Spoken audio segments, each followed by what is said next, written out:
J'ai appelé mon papa, j'ai commencé à pleurer. Je dis, je vais pas m'en sortir de cette école parce que j'ai absolument rien compris pendant tout le cours. Les gens à fermer, malheureusement, ça ne payait pas. Ceux qui ferment, ça ne paye pas là. C'était ma catégorie.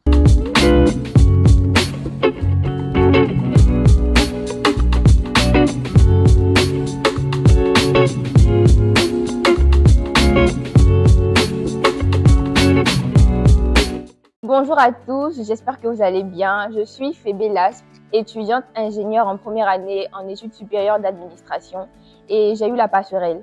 Je viens des classes, des cycles courts, option gestion commerce. Bonjour, je suis Ake Skeva, élève étudiante en EZ, TC Master A. Je viens de la passerelle comme Fébé en gestion commerce. Une petite approche de la passerelle pour moi. Je considère la passerelle comme étant une grâce qui est accordée aux étudiants les plus méritants, à ceux qui se sont démarqués de par leur travail durant les 3 années scolaires. Donc, la passerelle pour moi, c'est à 2 volets. Il y a la passerelle, on va dire, positive, puis il y a la passerelle négative. Positive parce que tu viens des TS pour aller en cycle ingénieur. Négatif, tu pars des classes préparatoires pour le cycle court. C'est ça pour moi la passerelle. J'ai découvert la passerelle sur le tas. Avant de venir ici, j'avais pas une notion, j'avais pas d'idée, je savais pas ce que c'était que la passerelle. C'est quand j'étais ici, après la première année, j'ai entendu parler de la passerelle qui donnait la chance aux meilleurs étudiants de la classe de continuer en cycle ingénieur. Sinon, avant ça, j'avais pas entendu parler de la passerelle. C'est à l'école ici, de bouche à oreille, que j'ai entendu parler de ça. Oui, je pense que c'est quand même avantageux. C'est profitable pour les personnes ambitieuses qui veulent vraiment continuer leurs études. Parce que nous, par exemple, les séries littéraires, on n'avait qu'un seul choix. On ne pouvait venir qu'à l'SKE, en option, oui c'est ça, à l'SKE, simplement.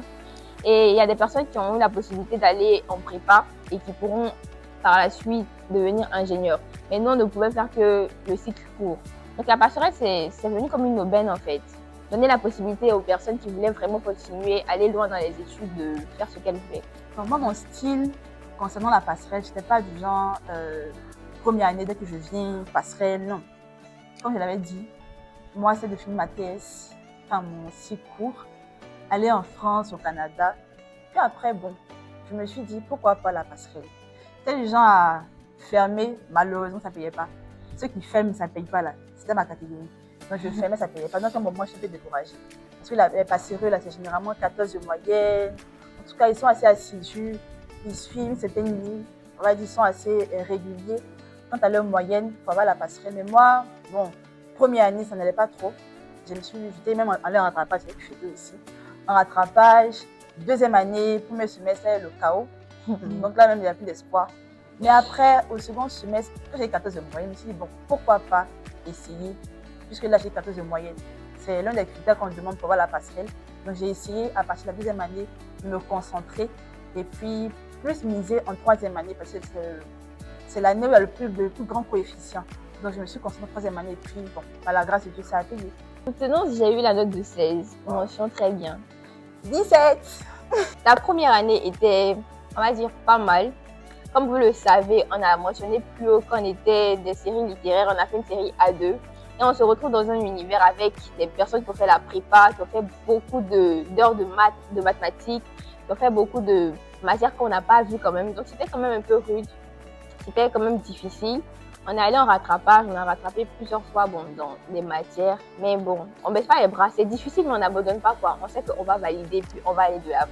Bon, si on a quelque chose à dire, on va vous demander de travailler, de vous donner à fond, de ne pas faire comme nous forcément, de ne pas être, d'être désintéressé dès le début, puis après prendre conscience et puis se battre.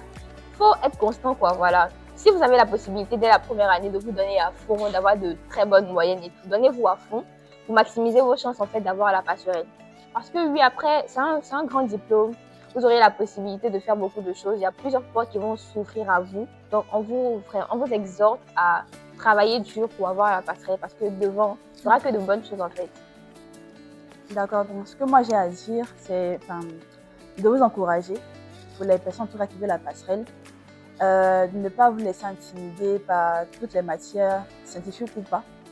Bon, déjà, je m'adresse aux personnes qui font la A2 parce que c'est souvent ces personnes-là qui sont un peu marginalisées parce qu'elles n'ont pas confiance en elles. Donc, ne perdez pas confiance en vous. croyez en Dieu surtout.